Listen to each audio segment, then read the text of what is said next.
ദേശമുണർന്നാൽ ഒരു ഭവനത്തിൽ അഗ്നിമഴ പെയ്തിടും.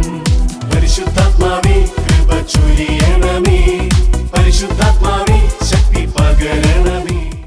പരിശുദ്ധാത്മാവ് സത്യാത്മാവാണ്. ഹല്ലേലൂയ. രണ്ട് കരങ്ങൾ സ്വർഗത്തിലേക്ക് ഉയർത്തി ഒച്ചത്തിൽ പറഞ്ഞ പരിശുദ്ധാത്മാവേ, പരിശുദ്ധാത്മാവേ സത്യം എന്നെ പഠിപ്പിക്കണമേ, സത്യം എന്നെ പഠിപ്പിക്കണമേ. പരിശുദ്ധാത്മാവേ സത്യം എന്നെ പഠിപ്പിക്കണമേ. നിങ്ങളുടെ ജീവിതത്തിൽ ഉണ്ടായിട്ടുള്ള എല്ലാ സംഭവങ്ങളും അത് കർത്താവിന്റെ ഒരു പദ്ധതിയാണെങ്കിൽ അത് അനുഗ്രഹമായിട്ട് മാറും. Every disappointment, it is his appointment. ഈ അച്ഛനായിട്ട് ഞാൻ ഇന്ന് ഇവിടെ നിൽക്കുന്നുണ്ടെങ്കിൽ ഇറ്റ് ഈസ് ഹിസ് അപ്പോയിന്റ്മെന്റ്. പട്ടം കിട്ടി ആദ്യത്തെ 3 വർഷക്കാലം ഞാൻ ഈ പോട്ട ആശ്രമത്തിലുണ്ടായിരുന്നു, ഒരു 15 വർഷങ്ങൾക്ക് മുമ്പ്. അപ്പൊ ഇവിടെ ജീവിച്ചുകൊണ്ടിരിക്കുമ്പോഴാണ് എന്നോട് എൻ്റെ പ്രിയപ്പെട്ട ചില വൈദികരൊക്കെ പറഞ്ഞു, എടാ എന്തെങ്കിലുമൊക്കെ പഠിക്കാൻ പോകണ്ടേ, ഈ വചന ശുശ്രൂഷയും കൊണ്ട് എത്ര നാൾ ജീവിക്കും, ഇതൊക്കെ എത്ര നാളുണ്ടെന്ന് ആർക്കറിയാം. ചിലർ പറഞ്ഞതാ, ഇതൊക്കെ എത്ര നാളുണ്ടെന്ന് ആർക്കറിയാം. അതുകൊണ്ടേ എന്തെങ്കിലുമൊക്കെ പഠിക്കാൻ പോക്കണം കേട്ടോ, അച്ഛനല്ലേ, എന്തെങ്കിലുമൊക്കെ പഠിക്കാൻ പോകും. അപ്പം ഞാൻ പറഞ്ഞു, എനിക്ക് വലിയ പഠിക്കാനൊന്നും കഴിവൊന്നുമില്ല. അല്ലെന്ന് എന്തെങ്കിലുമൊക്കെ പഠിക്കാൻ പോകണം. അങ്ങനെ മനസ്സില്ലാ മനസ്സോടുകൂടെ പഠിക്കാനെന്നും പറഞ്ഞ് ഞാൻ ചെന്നെത്തിപ്പെട്ടത് മീഡിയ പഠിക്കാൻ പോയി. മംഗലാപുരത്താണ് പഠിക്കാൻ ചെന്നത്. എൻ്റെ പ്രിയപ്പെട്ടവരെ, 2 വർഷത്തെ കാലത്തെ മാസ്റ്റേഴ്സ് പഠനത്തിനിടയിൽ എൻ്റെ തലയ്ക്കകത്ത് മുഴുവൻ ഷൂട്ടിംഗ്, ക്യാമറ, എഡിറ്റിംഗ്. കാരണം മീഡിയ ആണ് പഠിക്കുന്നത്, മാധ്യമലോകം. അതൊക്കെ പഠിച്ചുകൊണ്ടിരിക്കുന്ന സമയത്ത് എൻ്റെ തലയ്ക്കകത്ത് മുഴുവൻ ഇനി ഞാൻ ക്യാമറയൊക്കെ ആയിട്ട് ചുമന്നുകൊണ്ട് നടക്കുന്നു, എഡിറ്റിംഗ് നടക്കുന്നു, ഷൂട്ടിംഗ് നടക്കുന്നു, സ്വപ്നങ്ങൾ തലയ്ക്കകത്ത് ഇങ്ങനെ കയറിക്കൊണ്ടിരിക്കുന്നു. ആ കാലഘട്ടത്തിലാണ് ഞങ്ങൾ ഗുഡ്നസ് ടെലിവിഷനൊക്കെ ആരംഭിക്കുന്നത്. എൻ്റെ പ്രിയപ്പെട്ടവരെ, അപ്പോൾ എൻ്റെ മനസ്സിലെ ആഗ്രഹം, ഞങ്ങളുടെ സഭയിൽ അച്ഛന്മാർ പറഞ്ഞു, നീ വന്നിട്ട് വേണം ഗുഡ്നസ് ടെലിവിഷൻ്റെ കാര്യങ്ങളൊക്കെ ശ്രദ്ധിക്കാൻ. ഒത്തിരി ആഗ്രഹങ്ങൾ, ഒത്തിരി സ്വപ്നങ്ങൾ, ഒത്തിരി സ്വപ്നങ്ങൾ. അധികാരികൾ പോലും പറഞ്ഞു യെസ്, എല്ലാം റെഡി. അങ്ങനെ എൻ്റെ പഠനം കഴിഞ്ഞ് ഞാൻ പുറത്തിറങ്ങുമ്പോൾ എൻ്റെ 2 കയ്യിലും 2 മൊബൈൽ ഫോൺ. കാരണം കോണ്ടാക്റ്റുകൾ, കേരളത്തിൽ ഇനി ചാനലുകളുടെ കാര്യങ്ങളിലൊക്കെ ഇടപെടണ്ടേ, കോണ്ടാക്റ്റുകൾ, ബന്ധങ്ങൾ. അങ്ങനെ ഇറങ്ങി. എൻ്റെ പ്രൊവിൻഷ്യൽ അച്ഛൻ എന്നോട് പറഞ്ഞു, തൽക്കാലത്തേക്ക് ഗുഡ്നസ്സിലേക്കല്ല, മറിച്ച് ബോംബെയിൽ ഒരു ധ്യാന കേന്ദ്രമുണ്ട്, അങ്ങോട്ട് പോകണം. എൻ്റെ സങ്കടം നിങ്ങൾക്കറിയോ, കരച്ചിലും വിഷമവും. കാരണം എൻ്റെ സ്വപ്നങ്ങൾ മുഴുവൻ ദാണ്ട കിടക്കുന്നു. ഞാൻ ബോംബെക്ക് പോകണമെന്ന്. ബോംബെ താബോർ ധ്യാന കേന്ദ്രം. എനിക്ക് വലിയ വിവരമൊന്നുമില്ല ധ്യാന കേന്ദ്രത്തെക്കുറിച്ച്. കാരണം കേരളം വിട്ട് ഒരു സ്ഥലം എൻ്റെ മനസ്സിലില്ല, മലയാളം വിട്ട് ഒരു സ്ഥലം എൻ്റെ മനസ്സിലില്ല. കാരണം പഠിച്ചതൊക്കെയും ഇങ്ങനെ നമ്മുടെ മലയാളത്തിലാണ് എന്ന് മാത്രമല്ല, മറ്റൊരു ഭാഷയും എനിക്ക് അറിഞ്ഞുകൂടാ. സങ്കടം, വിഷമം. അധികാരികൾ പറഞ്ഞതനുസരിച്ച് ബോംബെ ധ്യാന കേന്ദ്രത്തിലെത്തി. ഞാൻ അവിടെ ചെല്ലുമ്പോൾ താബോർ ധ്യാന കേന്ദ്രത്തിൽ അവിടെ എൻ്റെ അപ്പോയിൻമെൻറ്റ് അസിസ്റ്റന്റ് ഡയറക്ടറാണെന്നും പറഞ്ഞുകൊണ്ടാണ് ഞാൻ ചെല്ലുന്ന ദിവസം കാണുന്നത്. അവിടെ 2000-ഓളം വരുന്ന കുട്ടികളുടെ ധ്യാനം നടക്കുന്നു. കുട്ടികളുടെ ധ്യാനം. ഞാൻ വാതിലടച്ച് മുറിക്കകത്ത് കയറിയിരുന്നു. ആ ധ്യാന കേന്ദ്രത്തിൻ്റെ അവസ്ഥ കണ്ടിട്ട് എനിക്ക് സങ്കടം. കാരണം എന്നറിയോ, അവിടെ ധ്യാനം നടക്കുന്നത് ഇംഗ്ലീഷ് ഭാഷയിലാണ്. എനിക്ക് ഇംഗ്ലീഷ് അറിഞ്ഞുകൂടാ. അപ്പം നിങ്ങൾ ചിലപ്പോൾ ചിന്തിക്കും, അതെന്നെ വർത്താനം അച്ഛൻ പറയണേ, അച്ഛൻ സെമിനാരി പഠിച്ച ആളല്ലേ, ഈ ഇംഗ്ലീഷൊക്കെ അറിയാതെ വരുമോ? എൻ്റെ പ്രിയപ്പെട്ടവരെ, ഈ സെമിനാരി പഠന കാലഘട്ടത്തിൽ എല്ലാവരും പഠിച്ചു പോകണമെന്ന് നിർബന്ധമൊന്നുമില്ല. ചിലർ പഠിക്കും, ചിലർ പാത്രം കഴുകിയും മുറിയൊക്കെ അടിച്ചൊക്കെ നടക്കും. അപ്പോൾ എൻ്റെ വകുപ്പ് 2ാമത്തെ വകുപ്പായിരുന്നു. നമ്മളല്ലാത്ത കാര്യങ്ങളിലൊക്കെ ഇടപെട്ട് നടന്നു. പഠിക്കുന്ന ചിലരുണ്ട്, അവർ പഠിച്ചു പോകും, അവർ കഴിവുള്ളവരാണ്, അവർ മുമ്പോട്ട് പോകും. അപ്പോൾ സെമിനാരി കാലത്ത് നമുക്ക് ഇംഗ്ലീഷിലൊക്കെ പ്രസംഗം പറയാനായിട്ട് അവസരം കിട്ടുമ്പോൾ 5-10 മിനിറ്റുള്ള പ്രസംഗങ്ങളേ ഉള്ളൂ. അങ്ങനെ അവസരം കിട്ടുമ്പോൾ നമ്മൾ അവർക്ക് കൊടുക്കും. അവർക്ക് ചെയ്യാൻ പറ്റാത്ത പണി നമ്മൾ ചെയ്യും. ആര്? ഈ ബുദ്ധിയുള്ളവർ, കഴിവുള്ളവർ. അവർക്ക് മറ്റേ പണികളൊന്നും അറിയത്തില്ലല്ലോ. ഇവിടെയുള്ള കാര്യങ്ങൾ അടിച്ചു തൂക്കാനൊന്നും അവർ ചെയ്യത്തില്ല. അവർ വലിയ ആൾ കാര്യങ്ങളാണ്. അപ്പം നമ്മൾ ചെയ്യുന്ന പണി അതൊക്കെയാണ്. അപ്പം അതുകൊണ്ട് എൻ്റെ ഭാരം എന്താണെന്നറിയോ, മര്യാദയ്ക്ക് ഇംഗ്ലീഷിൽ ഒരു 5 മിനിറ്റ് പോലും പ്രസംഗം പറയാൻ അറിഞ്ഞുകൂടാ. എന്തു ചെയ്യും? സങ്കടം, കരച്ചിൽ. നിങ്ങൾ വിശ്വസിക്കില്ല, 2 ദിവസം മുറിയടച്ച് ഞാൻ അതിൻ്റെ അകത്തിരുന്നു. കാരണം എങ്ങനെ ദൈവജനത്തെ നോക്കും? അതിനേക്കാൾ വലിയ സങ്കടം എന്താണെന്നറിയോ, ബോംബെ ധ്യാന കേന്ദ്രത്തിലോട്ട് ചെന്നപ്പോൾ എൻ്റെ കയ്യിൽ 2 മൊബൈൽ ഫോൺ. അന്നത്തെ കാലഘട്ടം 2 മൊബൈൽ ഫോൺ, മുഴുവൻ കോണ്ടാക്റ്റുകൾ, ബന്ധങ്ങൾ. പക്ഷെ സങ്കടം എന്നറിയോ, ആ ധ്യാന കേന്ദ്രത്തിന് ചുറ്റുവട്ടത്ത് ഒരു 2 കിലോമീറ്ററിൽ ഒരു നെറ്റ്വർക്കും വർക്ക് ചെയ്യത്തില്ല. ഇനി എന്തു ചെയ്യും? ശുശ്രൂഷ മലയാളം ധ്യാനമാണെങ്കിൽ 2 മാസം കൂടുമ്പോഴൊക്കെ അവിടെ ഒരു ധ്യാനമുള്ളൂ. എന്തു ചെയ്യും? വിഷമം, സങ്കടം. അങ്ങനെ ആ കുട്ടികളുടെ ധ്യാനം കഴിഞ്ഞ് പുറത്തിറങ്ങി ഡയറക്ടർ അച്ഛൻ പ്രിയപ്പെട്ട മാർട്ടിൻ കാളാമ്പറമ്പിൽ അച്ഛനാണ്. അച്ഛനോട് ഞാൻ പറഞ്ഞു, അച്ഛാ, ഞാൻ ഈ ആഴ്ച മുതലുള്ള ഇംഗ്ലീഷ് ധ്യാനത്തിൽ പങ്കെടുക്കാം, എൻ്റെ വലിയൊരു ആഗ്രഹമാണ്. ഞാൻ ഇംഗ്ലീഷ് ധ്യാനത്തിൽ പങ്കെടുത്തിട്ടില്ല. അപ്പോൾ അച്ഛൻ പറഞ്ഞു, അയ്യോ അച്ഛാ, അച്ഛനോട് പറയാൻ മറന്നുപോയി, ഈ ആഴ്ച ഞാനിവിടെ ഇല്ല, അച്ഛൻ വേണം ധ്യാനം നടത്താൻ. പെട്ടു. ഞാൻ പറഞ്ഞു, എൻ്റെ അച്ഛാ, ഞാനൊരു ഇംഗ്ലീഷ് ധ്യാനം പങ്കെടുക്കണ്ടേ? ഞാൻ പങ്കെടുത്തിട്ടില്ലെന്ന്. ഞാൻ ആലുവ സെമിനാരിയിലൊക്കെയാണ് പഠിച്ചത്. ഇംഗ്ലീഷിൽ മര്യാദയ്ക്കൊരു ധ്യാനം, ഡിവൈൻ ധ്യാന മന്ദിരമുണ്ട്, അവിടെയൊന്നും പോയി ഒരു ധ്യാനം കൂടിയിട്ടേ ഇല്ല. അതാണ് അവസ്ഥ. ഞാൻ പറഞ്ഞൊരു ധ്യാനത്തിൽ ഞാൻ പങ്കെടുക്കട്ടെ. അച്ഛൻ പറഞ്ഞു, അയ്യോ, ഞാനിവിടെ ഇല്ല, അച്ഛൻ വേണം നടത്താൻ. ഈ ആഴ്ചത്തിൽ അച്ഛനൊന്ന് ക്രമീകരിക്കണം. ഞാൻ പറഞ്ഞു, എനിക്ക് ക്ലാസ് ഒന്നും എടുക്കാൻ അറിഞ്ഞുകൂടാ, വിഷമിക്കേണ്ട. എന്നോട് അച്ഛൻ ചോദിച്ചു, കൊന്ത ചെല്ലാൻ അറിയാവോ? ഞാൻ പറഞ്ഞു, കൊന്ത ചെല്ലാൻ അറിയാം. എത്ര കൊന്ത ചെല്ലും? അച്ഛൻ എന്നോട് ചോദിച്ചു, എത്ര കൊന്ത ചെല്ലും? ഈ മാർട്ടിനച്ഛനെ പരിചയമുള്ളവർക്കറിയാം, ഈ അച്ഛൻ കൊന്തയുടെ മധ്യസ്ഥനാണ്.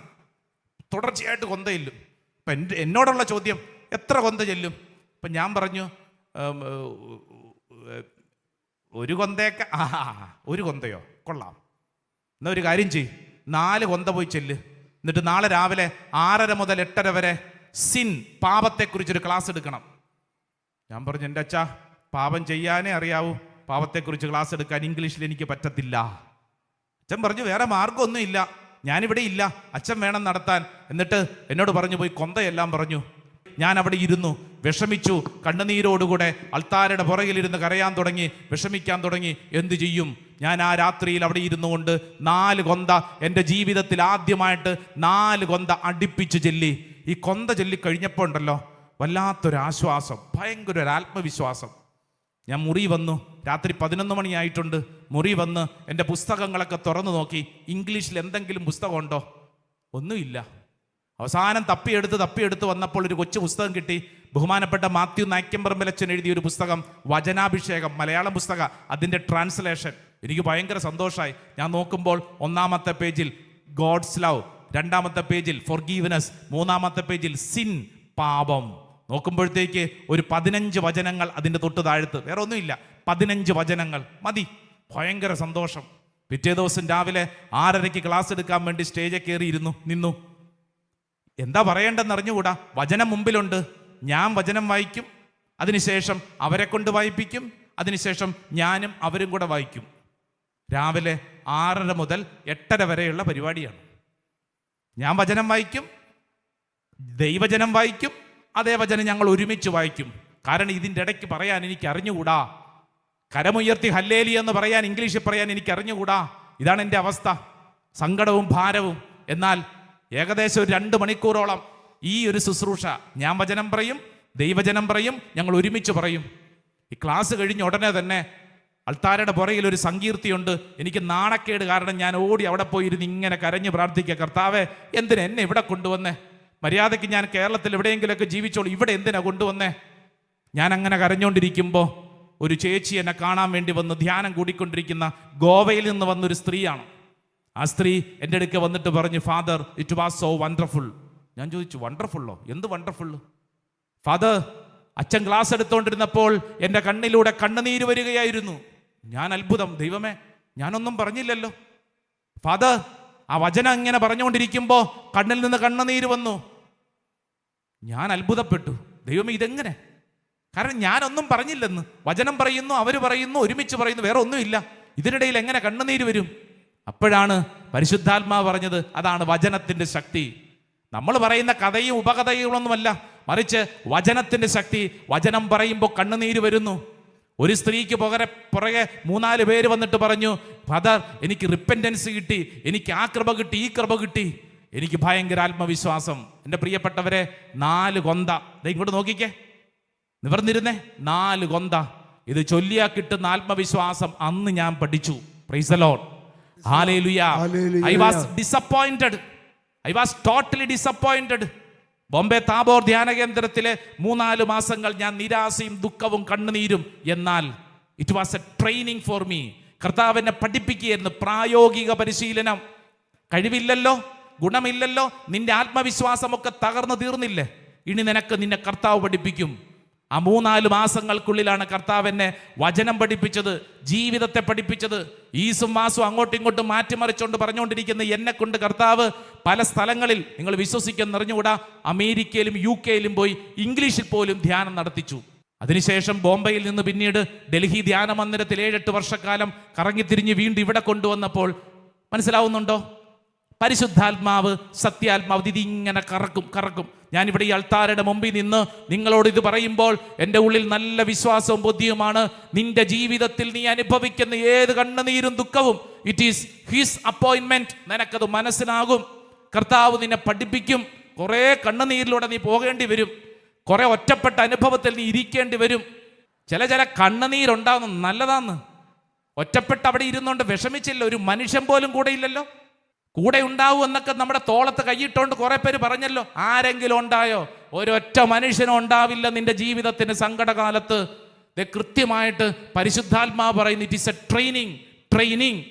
2 കരങ്ങൾ സ്വർഗത്തിലേക്ക് ഉയർത്തിപ്പിടിച്ച് കണ്ണുകളടച്ച് എല്ലാവരും പ്രാർത്ഥിക്കണം. ഓ കർത്താവേ, അങ്ങയുടെ അത്ഭുതകരമായ ശക്തി ഞങ്ങളുടെ മേൽ വെളിപ്പെടണമേ. കർത്താവിൻ്റെ ആത്മാവ് ഈ സമയത്ത് ഞങ്ങൾ പ്രവർത്തിക്കണമേ. പരിശുദ്ധാത്മാവേ, ഞാൻ നിന്നെ സ്നേഹിക്കുന്നു. 2 കരങ്ങൾ സ്വർഗത്തിലേക്ക് ഉയർത്തിപ്പിടിച്ചോ. കണ്ണുകളടച്ച് എല്ലാവരും ഒന്ന് പാടിക്കേ. ഞാൻ നിന്നെ സ്നേഹിക്കുന്നു പരിശുദ്ധാത്മാവേ, ഞാൻ നിന്നെ സ്നേഹിക്കുന്നു പരിശുദ്ധാത്മാവേ, ഞാൻ നിന്നെ ബഹുമാനിക്കുന്നു പരിശുദ്ധാത്മാവേ, ഞാൻ നിന്നെ ആരാധിക്കുന്നു പരിശുദ്ധാത്മാവേ. കരങ്ങൾ ഉയർത്തിപ്പിടിച്ച് ദൈവജനമെല്ലാം ഒന്ന് പരിശുദ്ധാത്മാവേ എന്ന് വിളിച്ച് ആരാധിക്കട്ടെ. ഓ പരിശുദ്ധാത്മാവേ, ഓ പരിശുദ്ധ, ആമേൻ ആമേൻ. ഞാൻ നിന്നെ മാനിക്കുന്നു പരിശുദ്ധാത്മാവേ, ആമേൻ. ഞാൻ നിന്നെ അനുസരിക്കും, യെസ്, ഞാൻ നിന്നെ അനുഗമിക്കും, ആമേൻ. ഞാൻ എന്നും ആരാധിക്കും പരിശുദ്ധാത്മാവേ. കൈയടിച്ച് പാടിക്കേ. ഞാൻ നിന്നെ കൈയടിച്ച്. സ്നേഹിക്കുന്നു പരിശുദ്ധാത്മാവേ, ആമേൻ. ഞാൻ നിന്നെ മാനിക്കുന്നു പരിശുദ്ധാത്മാവേ, ഞാൻ നിന്നെ അനുസരിക്കും, ആമേൻ. ഞാൻ നിന്നെ അനുഗമിക്കും, ഞാൻ എന്നും ആരാധിക്കും പരിശുദ്ധാത്മാവേ. ഒരിക്കൽ കൂടെ ചേർന്ന് പഠിക്കേ. ഞാൻ നിന്നെ സ്നേഹിക്കുന്നു പരിശുദ്ധാത്മാവേ, ഞാൻ നിന്നെ മാനിക്കുന്നു പരിശുദ്ധാത്മാവേ, ഞാൻ നിന്നെ അനുസരിക്കും, ഞാൻ നിന്നെ അനുഗമിക്കും, ഞാൻ എന്നും ആരാധിക്കും പരിശുദ്ധാത്മാവേ. ഞാൻ നിന്നെ സ്നേഹിക്കുന്നു പരിശുദ്ധാത്മാവേ. കൈകൾ ഉയർത്തി, കൈയടിച്ച്, കൈകൾ ഉയർത്തി. നിന്നെ മാനിക്കുന്നു പരിശുദ്ധാത്മാവേ. ആമേൻ ആമേൻ ആമേൻ. ഞാൻ നിന്നെ അനുസരിക്കും, യെസ് യെസ്, ഞാൻ നിന്നെ അനുഗമിക്കും, ആമേൻ. ഞാൻ എന്നും ആരാധിക്കും ചേർന്ന് പരിശുദ്ധാത്മാവേ. ശക്തിയോടെ കൈയടിച്ച്. ഞാൻ നിന്നെ സ്നേഹിക്കുന്നു പരിശുദ്ധാത്മാവേ, ഞാൻ നിന്നെ മാനിക്കുന്നു പരിശുദ്ധാത്മാവേ, ഞാൻ നിന്നെ അനുസരിക്കും, ഞാൻ നിന്നെ അനുഗമിക്കും, ആമേൻ. ഞാൻ എന്നും ആരാധിക്കും പരിശുദ്ധാത്മാവേ. ഒരിക്കൽ കൂടെ. ഞാൻ നിന്നെ സ്നേഹിക്കുന്നു പരിശുദ്ധാത്മാവേ, ഞാൻ നിന്നെ മാനിക്കുന്നു പരിശുദ്ധാത്മാവേ, ഞാൻ നിന്നെ അനുസരിക്കും, ഞാൻ നിന്നെ അനുഗമിക്കും, ഞാൻ എന്നും ആരാധിക്കും 2 കരങ്ങൾ ഉയർത്തി പരിശുദ്ധാത്മാവേ. വിളിക്കട്ടെ വിളിക്കട്ടെ വിളിക്കട്ടെ വിളിക്കട്ടെ, എല്ലാവരും വിളിക്കട്ടെ. ആത്മാവേ എന്ന് വിളിച്ച് പ്രാർത്ഥിക്കട്ടെ, വിളിച്ച് പ്രാർത്ഥിക്കട്ടെ. ഓ പരിശുദ്ധാത്മാവേ, ഓ പരിശുദ്ധാത്മാവേ, പരിശുദ്ധാത്മാവേ, അഭിഷേകം ജ്വലനം സംഭവിക്കട്ടെ. ഓ പരിശുദ്ധാത്മാവേ, ഓ പരിശുദ്ധാത്മാവേ, ഓ പരിശുദ്ധാത്മാവേ. ലംബാരി യറൂഹ സരരരരരരരരരരര. ഓ പരിശുദ്ധാത്മാവേ,